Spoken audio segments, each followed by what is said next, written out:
लिए बिहार लोक सेवा आयोग जो तीसरे चरण के शिक्षक की बहाली होने वाली है उसके रिगार्डिंग हम बातचीत करेंगे। क्या है मामला और कौन भर सकता है इस फॉर्म को। क्या अपेयर वाले को मौका मिलेगा जो सीटेट या एस्टेट अपेयरिंग में है, या फिर जो पास है उन्हीं को मौका मिलेगा। ये सारी बातें हम आप लोगों को क्लियर करने वाले हैं इस वीडियो में, तो बने रहिए हमारे साथ और देखते रहिए। देखिए, विज्ञापन निकल चुका है। तृतीय चरण का जो शिक्षक बहाली होना था, इसका एग्जाम डेट भी घोषित कर दिया गया है कि 7 मार्च को इसका एग्जाम हो जाएगा। तो चलिए बात करते हैं इसके पर। शिक्षा विभाग एवं अनुसूचित जाति एवं अनुसूचित जनजाति कल्याण विभाग बिहार के अंतर्गत विद्यालय अध्यापक के पदों पर नियुक्ति हेतु सुयोग्य भारतीय उम्मीदवारों के विभिन्न प्रपत्र में ऑनलाइन आवेदन आमंत्रित किए जाते हैं। ऑनलाइन आवेदन पत्र भरने हेतु विस्तृत दिशा निर्देश बिहार लोक सेवा आयोग पटना के वेबसाइट आप इतना पर जाकर के प्रदर्शित है। आप यहां से जाकर के लिंक पे आप फॉर्म को अप्लाई कर सकते हैं।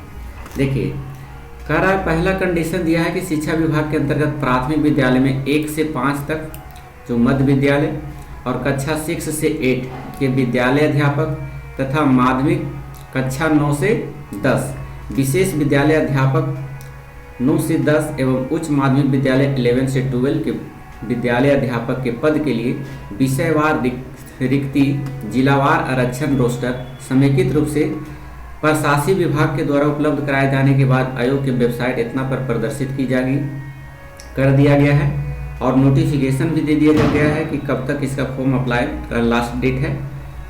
तो दूसरा पारा में देख लीजिए, अनुसूचित जाति एवं अनुसूचित जनजाति कल्याण विभाग के अंतर्गत कक्षा 1 से 5 के विद्यालय के अध्यापक, कक्षा 6 से 10 तक के विद्यालय अध्यापक एवं कक्षा 11 से 12 तक के विद्यालय अध्यापक पद के लिए विषयवार एवं कोटिवार रिक्त प्रशासनिक विभाग द्वारा उपलब्ध कराने के बाद आयोग के वेबसाइट पर प्रदर्शित की जाएगी।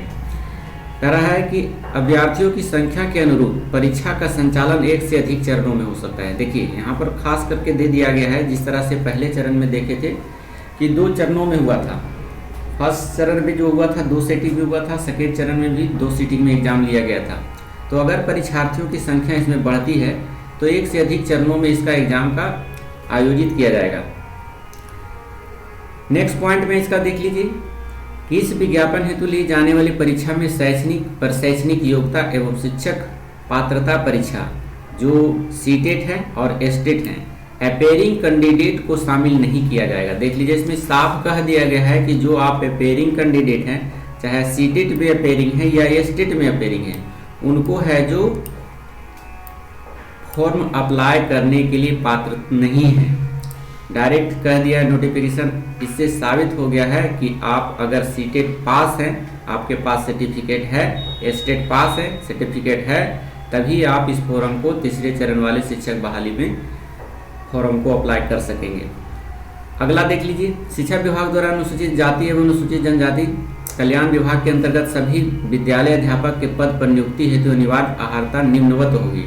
वही तो सभी जानते हैं कि भारत का नागरिक हो, विद्यालय अध्यापक के पद नियुक्ति हेतु राष्ट्रीय अध्यापक शिक्षा परिषद द्वारा समय समय पर जो है निर्धारित शैक्षणिक एवं प्रशैक्षणिक योग्यता धारित करता हो।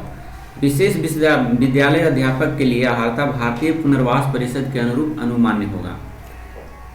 तीसरा में देख लीजिए, पारा में क्या कह रहा है कि राज्य सरकार अथवा केंद्र सरकार द्वारा समय समय पर आहूत शिक्षक पात्रता परीक्षा में उत्तीर्ण होता है। वही कह रहा है सीटेट और एस्टेट पास होना चाहिए। शिक्षा विभाग एवं अनुसूचित जाति एवं अनुसूचित जनजाति कल्याण विभाग के अध्यापकों को कक्षा 1 से 5 सीटेट पेपर 1, देखिए कक्षा 1 से 5 तक जो फॉर्म अप्लाई करना है उसको सीटेट पेपर 1 क्वालिफाई होना चाहिए, अथवा बीटेट पेपर जो है 1 क्वालिफाइड होना, यानी बिहार जो एस्टेट लेता है उसका पेपर 1, तभी आप है जो 1 से 5 के लिए एलिजिबल होंगे। दूसरा में कह रहा है कि आपका कि मध्य विद्यालय कक्षा 6 से 8 तक के लिए अध्यापकों के लिए सीटेट पेपर 2 और फिर बीटेट पेपर 2 यानी एस्टेट जिसको कहते हैं, ये दोनों पेपर आपको क्लियर कोई होना चाहिए, तभी आप 6 से 8 तक के अध्यापक बनने के लिए लायक हैं। तीसरा में कह रहा है माध्यमिक विद्यालय में कक्षा 9 से 10 के अध्यापक एवं कक्षा 6 से 10 तक के अनुसूचित जाति एवं अनुसूचित जनजाति कल्याण विभाग के अध्यापकों तथा विशेष विद्यालय अध्यापकों से कक्षा 9 से 10 के लिए एस्टेट पेपर 1 आपको पास होना अनिवार्य है। शिक्षा विभाग के अनुसूचित जाति अनुसूचित जनजाति कल्याण विभाग के उच्च माध्यमिक विद्यालय के अध्यापक जैसे 11-12 के एवं कक्षा 6 to 10 के लिए अनुसूचित जाति अनुसूचित जनजाति कल्याण विभाग में कंप्यूटर विषय के लिए स्टेट पेपर 2 में उत्तीर्ण हो। कंप्यूटर विषय के लिए जो है स्टेट भी पास होना जरूरी है पेपर 2।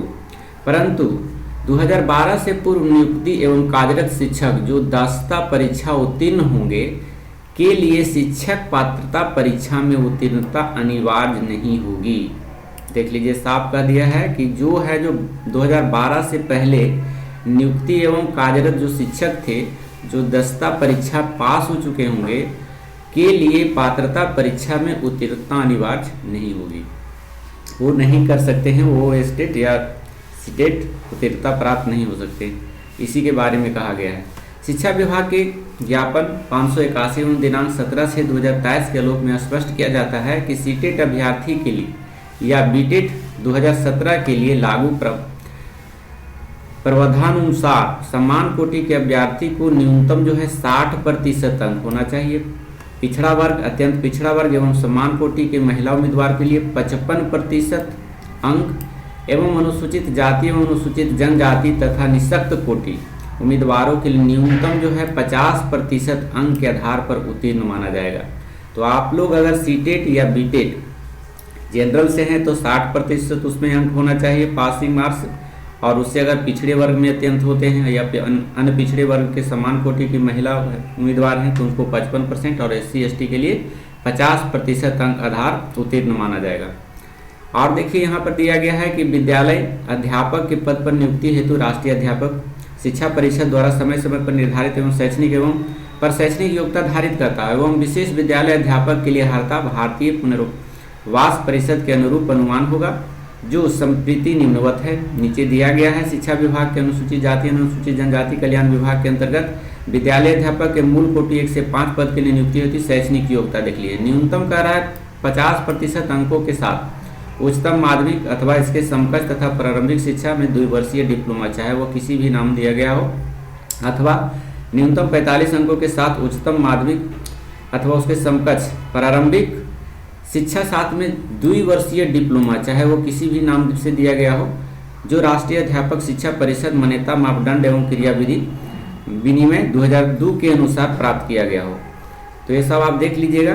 न्यूनतम 50% अंकों के साथ उच्चतम माध्यमिक इसके समकक्ष तथा 4 वर्षीय प्रारंभिक शिक्षा साथ में स्नातक हो DLED, या अथवा कह रहा है इसका न्यूनतम 50% अंकों के साथ उच्चतम माध्यमिक अथवा इसके समकक्ष तथा शिक्षा शास्त्र में विशेष शिक्षा में 2 वर्षीय डिप्लोमा हो। तो ये सभी आपका दिया गया है। शिक्षा से संबंधित शैक्षणिक योग्यता है आपका। स्नातक तथा प्रारंभिक शिक्षा में 2 वर्षीय डिप्लोमा, चाहे जिस भी किसी नाम से जाना जाता हो, परंतु 1 से 5 के लिए विद्यालय अध्यापक के मूल कोटि पद पर नियुक्ति हेतु शैक्षणिक एवं पर शैक्षणिक योग में अनुसूचित जाति अनुसूचित जनजाति अत्यंत पिछड़ा वर्ग और पिछड़ा वर्ग एवं दिव्यांग अभ्यर्थियों के न्यूनतम निर्धारित अर्हता में 5% की छूट देखी होगी, यानी 5% छूट दिया गया है SC/ST और विकलांग को, पिछड़ा वर्ग को। 1 से कक्षा 5 के उर्दू पदों पर बिहार राज्य के मदरसा शिक्षा बोर्ड या मौलाना मजरुल हक अरबी एवं फारसी विश्वविद्यालय पटना द्वारा प्रदत्त मौलवी आलिम अथवा किसी मान्यता प्राप्त बोर्ड से उर्दू में इंटरमीडिएट 50 अंकों के साथ अथवा किसी मान्यता प्राप्त विश्वविद्यालय से उर्दू में स्नातक की शैक्षणिक योग्यता मान्य होगी। नेक्स्ट कह रहा है कि 1 से 5 के लिए बांग्ला शिक्षक के पदों पर इंटर में 50% अंकों का, तो बांग्ला अथवा किसी भी मान्यता प्राप्त विश्वविद्यालय से बांग्ला में स्नातक की योग्यता मान्य होगी।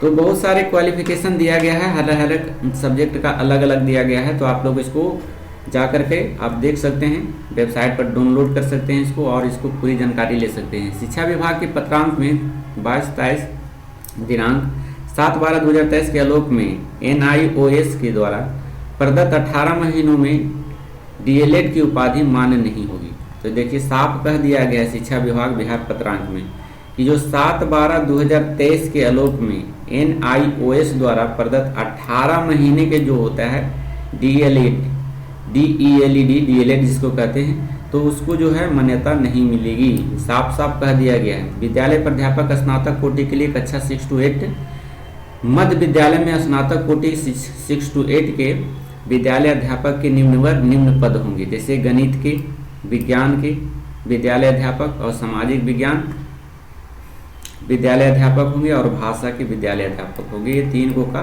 जो कह रहा है। नेक्स्ट है नियुक्ति हेतु शैक्षणिक एवं प्रशैक्षणिक अर्हता निम्नवत होगी, जो आपको पहले भी बता सके कितना आपका परसेंटेज होना चाहिए स्नातक में, वो सभी दिया हुआ है, आप यहाँ से देख सकते हैं। अब है इसकी देख लीजिए, सब उसी प्रकार से दिया है, कौन किस विषय में कितना है, तो इसको आप ध्यान से पढ़ेंगे।